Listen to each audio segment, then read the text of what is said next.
കൊല്ലത്തേക്കാണ്. Mayor Prasanna Ernest രാജിവെച്ചു. തുടർ പ്രവർത്തനമാണ് ഇനി ഉണ്ടാവുകയെന്നും മേയർ പറഞ്ഞു. CPI തർക്കത്തിന് പിന്നാലെയാണ് മേയറുടെ രാജി. കഴിഞ്ഞ ദിവസങ്ങളിലൊക്കെ അത് നമ്മൾ കണ്ടതാണ്. ഇടതുപക്ഷ ജനാധിപത്യത്തിന് നേതൃത്വം നൽകുന്ന കൊല്ലം കോർപ്പറേഷൻ ഭരണം 5ാം വർഷത്തിലേക്ക് കടക്കുകയാണ്. ഈ നഗരത്തെ ഒരു മഹാനഗരമാക്കാനുള്ള പ്രവർത്തനങ്ങളുമായിട്ടാണ് ഈ കൗൺസിൽ ഈ കഴിഞ്ഞ 4 വർഷക്കാലവും പ്രവർത്തിച്ചു എന്നുള്ള ഏറെ അഭിമാനത്തോട് തന്നെ ആമുഖമായി ഞാൻ സൂചിപ്പിക്കുകയാണ്. 7 ദശാബ്ദ കാലങ്ങളായി കുരീപ്പുഴ ചണ്ടിഡിപ്പോയിൽ ഒരു മാലിന്യ പർവ്വതം തന്നെ ഉണ്ടായിരുന്നു.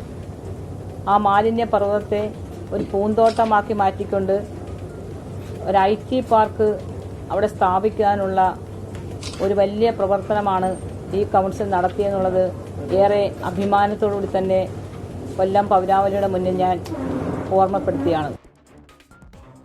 മേയറും ഡെപ്യൂട്ടി മേയറും ഇല്ലാത്ത ഭരണ സംവിധാനത്തിലേക്ക് കോർപ്പറേഷൻ മാറിയിരിക്കുന്നു. സംസ്ഥാനത്ത് ഇതാദ്യമായാണ് ഇത്തരമൊരു ഭരണ പ്രതിസന്ധി ഉണ്ടാകുന്നത്. അരുൺരാജ് ചേരുന്നുണ്ട് കൊല്ലത്തുനിന്ന് വിവരങ്ങളുമായി. അരുൺരാജ്, ഈ മുൻ ധാരണ പ്രകാരമാണ് ഈ കാര്യങ്ങളൊക്കെ സംഭവിച്ചത്. നമുക്കറിയാം, അതിനിടെ തർക്കമുണ്ടാകുന്നു. CPIM വിട്ടുകൊടുക്കുന്നില്ല മേയർ സ്ഥാനം. പിന്നീട് ഡെപ്യൂട്ടി മേയർ ഉൾപ്പെടെ രാജിവെക്കുന്നു. ഇപ്പോൾ അവസാനം രാജിയിലേക്ക് എത്തിയിരിക്കുന്നു. പക്ഷേ ഈ പറഞ്ഞ പ്രതിസന്ധി അത് തീർച്ചയായിട്ടും ഉണ്ടാകും. അതെങ്ങനെ പരിഹരിക്കുമെന്ന ചോദ്യം അതവിടെ ഉണ്ട്. സ്മിത, തീർച്ചയായും ഇടതുമുന്നണിയുടെ ധാരണ പ്രകാരം കഴിഞ്ഞ ഡിസംബർ 28-നാണ് CPM-ന്റെ പ്രതിനിധിയായ പ്രസന്ന ഏണസ്റ്റ് മേയർ സ്ഥാനം ഒഴിഞ്ഞ് CPIക്ക് നൽകേണ്ടത്. ഇത് ഒഴിയാതെ വരികയും വലിയ രീതിയിലുള്ള പ്രതിസന്ധി അടക്കം ഉണ്ടാവുകയും ചെയ്തു. ഇതിന് പിന്നാലെ CPI അവരുടെ സ്റ്റാൻഡിംഗ് ചെയർമാൻ സ്ഥാനങ്ങളടക്കം രാജിവെക്കുന്നത് നമ്മൾ കണ്ടതാണ്. ഡെപ്യൂട്ടി ചെയർമാൻ സ്ഥാനമടക്കം രാജിവെക്കുകയും ചെയ്തു.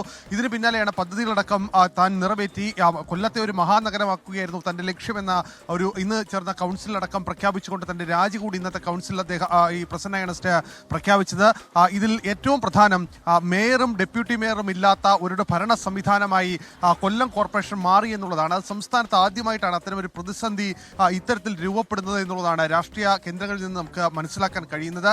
ഇതിൽ ഏറ്റവും ഗൗരവമായ പ്രശ്നം ഈ ബഡ്ജറ്റ് അടക്കമുള്ള കാര്യങ്ങളിലേക്ക് പോവുകയാണ്. സ്വാഭാവികമായും ബഡ്ജറ്റ് അടക്കമുള്ള കാര്യങ്ങളിലേക്ക് പോകുമ്പോൾ ഡെപ്യൂട്ടി മേയർക്ക് വളരെ സുപ്രധാനമായ ചുമതലകളുണ്ട്. ധനകാര്യ സ്റ്റാൻഡിംഗ് കമ്മിറ്റിയുടെ ചെയർമാൻ കൂടിയാണ് ഈ ഡെപ്യൂട്ടി മേയർ.